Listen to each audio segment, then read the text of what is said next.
Hi, this is Dr. Theoharides.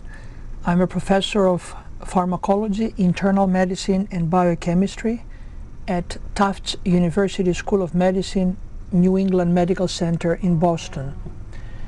It is a pleasure to have this opportunity to discuss some of our findings that concern primarily interstitial cystitis, but also chronic prostatitis, evidence that have led to the development of some unique products for interstitial cystitis and chronic prostatitis that I will be describing later. For almost 20 years, we have been studying a unique cell of the immune system called the Mast cell, spelled M-A-S-T. Until recently, we thought that this cell is only involved in allergic reactions, where we understand its function. Recent evidence, however, most of it coming from our own studies, indicate that this cell is also involved in many other inflammatory processes, such as interstitial cystitis, chronic prostatitis, but also arthritis, fibromyalgia, migraines, as shown on the first slide. As we were studying the mast cell and its involvement in these diseases, we were struck by findings shown in a table in the next slide that indicate that many other conditions coexist together in patients that have interstitial cystitis. These include allergies, fibromyalgia, irritable bowel syndrome, migraines, vulvodynia, and possibly other autoimmune diseases. But what is interstitial cystitis? Again, until recently, the diagnosis was by exclusion, in the sense that patients would have urinary tract pain, frequency. They would get up in the middle of the night and go to the bathroom, and a lot of pelvic pain. And in addition to culturing the urine and finding that there's no infection and or given antibiotics that did not seem to help, patients would eventually be put under anesthesia, whether spinal or general. Their bladder would be looked at after filling it up with fluid, during which time small hemorrhages were apparent on the lining of the bladder, called glomerulations, and such findings led to the diagnosis of interstitial cystitis. Sometimes a biopsy was also required to exclude the possibility of cancer or tuberculosis of the bladder. These are shown in the third slide. And in the fourth slide, we basically have the sequence of symptoms that we think collectively indicate that someone would have interstitial cystitis. However, we took a different approach, shown in the next slide, number 5. We felt that either acute stress systemically or some local type of stress, maybe due to a subclinical infection or other irritant, could stimulate local nerve endings, meaning processes that derive from the local innervation in the bladder, to release molecules that could stimulate the mast cells shown on the wall of the blood vessels, which then release molecules that make the blood vessels leaky, leading to hemorrhaging, local exudation of inflammatory cells, which indicate the beginning of inflammation, as well as activation of nerve endings that leads to pain. These processes collectively are what we call neurogenic inflammation, shown on slide number 6, where the body tries to respond to either a real or perceived noxious stimulus and activates nerves, which activate the mast cells, which then release all these molecules that could contribute to the symptoms of interstitial cystitis and/or chronic prostatitis. The question was, can one find mast cells in the bladder? On slide number 7, you could see numerous cells stained dark blue with a dye called toluidine blue from the bladder of patients with interstitial cystitis. In fact, numerous studies have shown that not only the mast cells are many more than in controlled bladder in the bladder of interstitial cystitis patients, but they are also activated to release their numerous chemicals. A sampling of these chemicals is shown in figure 8, where you can see that in addition to the well-known histamine, for which of course we use antihistamines in allergies, there are many inflammatory molecules called cytokines that include the interleukins, tumor necrosis factor, various other growth factors, as well as the well-known prostaglandins and leukotrienes. All of these are very strong irritants to nerve endings, and in addition the mast cell releases proteolytic enzymes such as tryptase, which are in a sense like meat tenderizers, destroying the tissue and causing inflammation. Is there any evidence that in fact the mast cells are higher or more activated in the bladder of interstitial cystitis patients? On slide number 9, there is a table showing the results from a long study that included biopsies from interstitial cystitis patients, controls, as well as patients with bladder cancer, and the mast cells were looked with electron microscopy, meaning that they were examined carefully at a magnification ranging from 15 to 100,000 times. And what was very interesting to see is that the number of mast cells was very elevated in both the bladders of interstitial cystitis patients and cancer patients, but unlike both the controls as well as the cancer patients, the mast cells were activated primarily in interstitial cystitis patients. And similar findings were actually shown in other studies done in our laboratory from chronic prostatitis patients. Since we thought that nerve endings may be stimulating the mast cells, we used different immunocytochemical studies to investigate whether mast cells are found adjacent to nerve endings. And in slides number 10 as well as number 11, you can see processes deriving from nerves touching mast cells, in one instance stained red, in another instance with a different stain for the proteolytic enzyme tryptase stained brown. But you can see that mast cells are found very close to nerve endings. We tried to quantitate the number of nerve endings that might be present in interstitial cystitis patients as compared to controls, and as you can see in slide number 12, the number of nerve endings was much higher in the bladders of interstitial cystitis patients.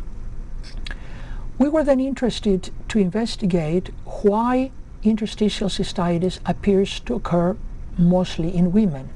So we hypothesized that the mast cells may contain estrogen receptors, in which case estrogen might affect the triggers of the mast cells in such a way that the activation is higher.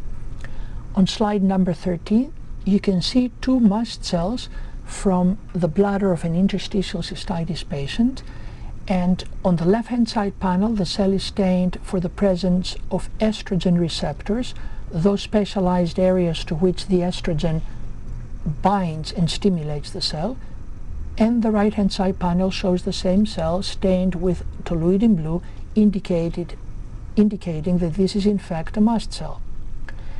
On slide number 14, we quantitated this effect and we showed that bladders of interstitial cystitis patients in fact contain many more estrogen receptor positive mast cells.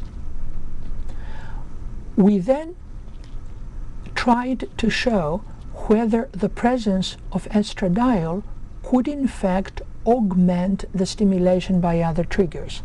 And on slide number 15, you see that when estrogen was added to a trigger deriving from neurons, the amount of mediator or substance that could be released from the mast cell was higher, as shown at the bottom line of the right hand side panel.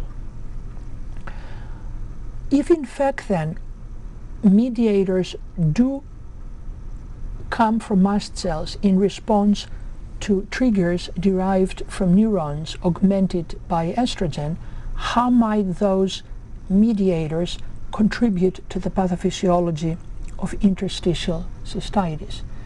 You can see on slide number 16 where the mast cell mediators are listed on the left-hand side column and the various effects they have on the bladder that could contribute to interstitial cystitis or chronic prostatitis on the right-hand side column. And clearly, most, if not all, of the symptoms of interstitial cystitis could be explained by mediators released from the mast cells. But someone might argue, well, we look at mast cells in pathology and we do not seem to see the mast cells looking very different. That is in fact a problem that has confused scientists for quite some time, because light microscopy does not have the power to distinguish whether mast cells could be activated. Instead, we used electron microscopy, shown on slide number 17, and there you see 3 mast cells taken from the bladders of 3 different patients with interstitial cystitis.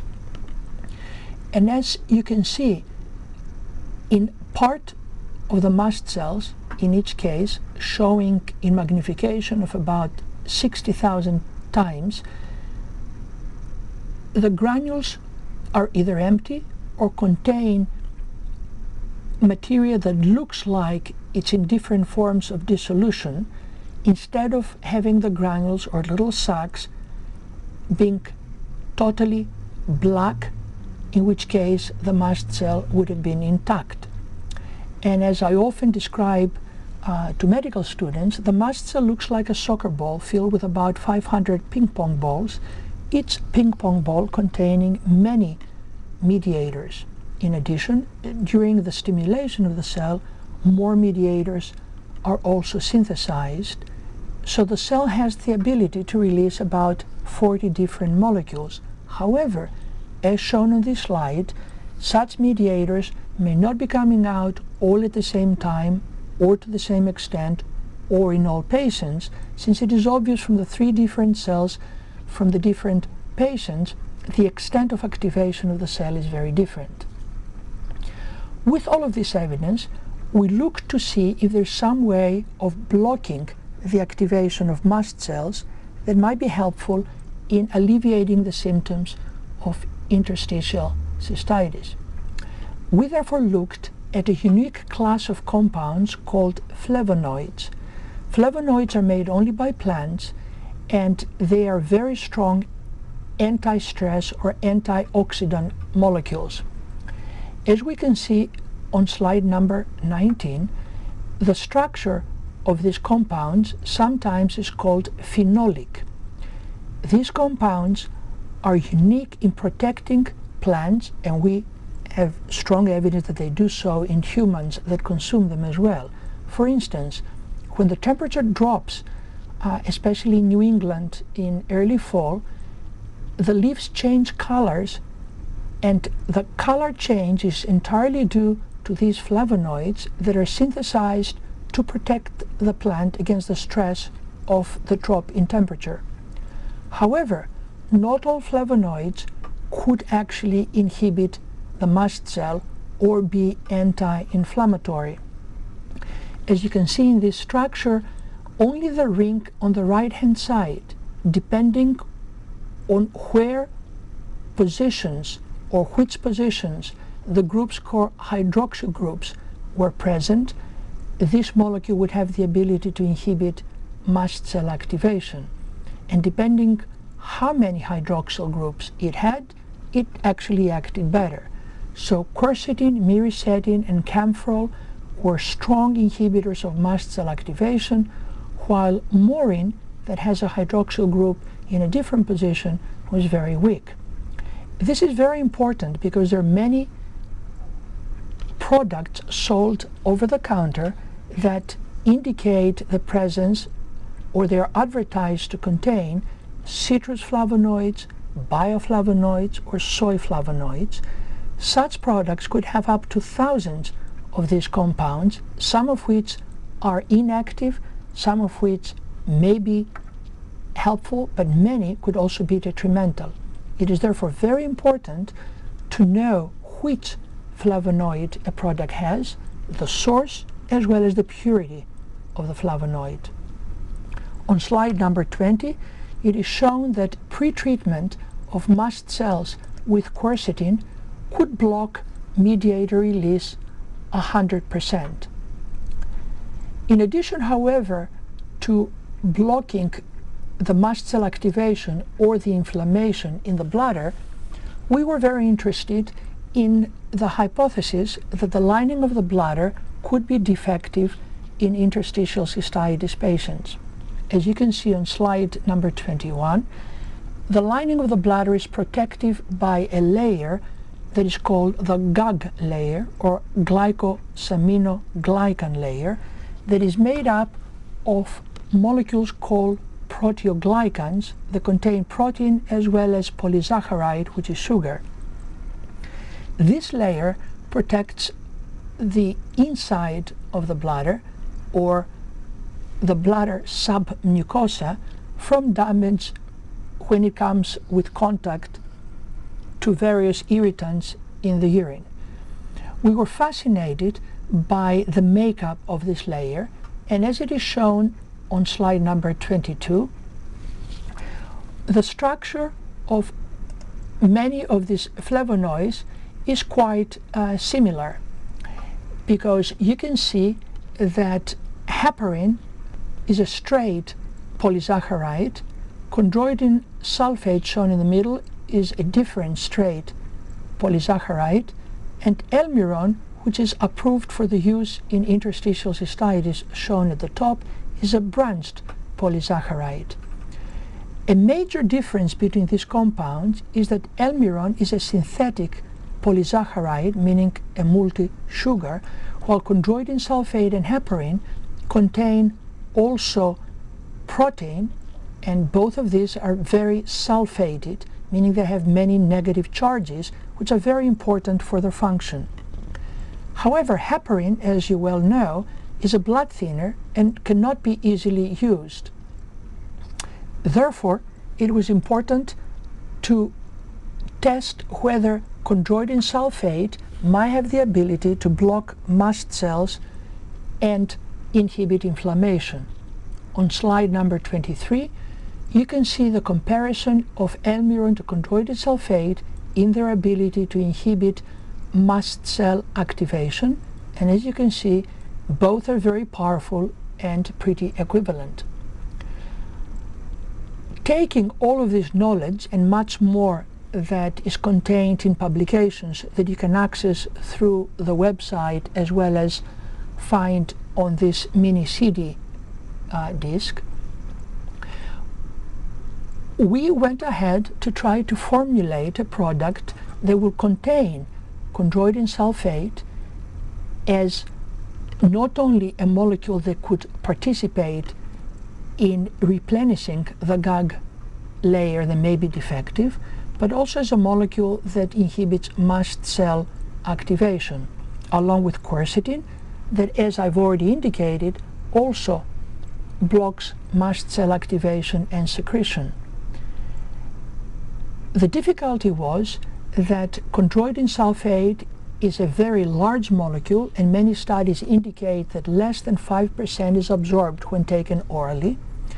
And quercetin is a lipophilic molecule, meaning that it likes lipid and it doesn't go into solution in water.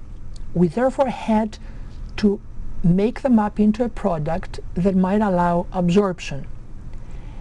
On slide number 25, you can see that the reason we combine the molecules is that our collective evidence that has been published in very well-known journals, such as Pharmacological Reviews, the British Journals of Pharmacology, Journal of Urology, the Journal of Pharmacology and Experimental Therapeutics, indicates that quercetin uniquely inhibits the activation of mast cells, shown on the right-hand panel of slide 25, while quercetin can block both the activation and primarily the secretion from mast cells.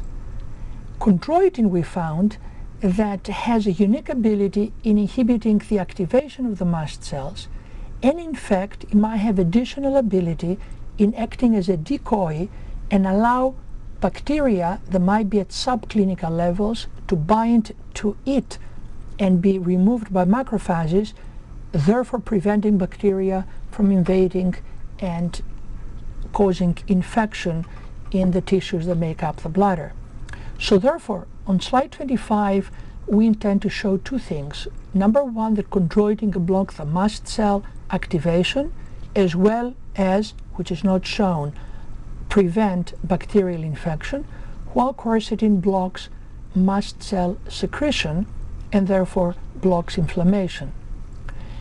In order to allow these molecules to go into solution and be absorbed better, we tested a number of oils, because our intestine has the ability to absorb oil very well, and it turned out that olive seed oil, or otherwise called kernel olive oil, was the best in allowing us to increase the absorption of these molecules.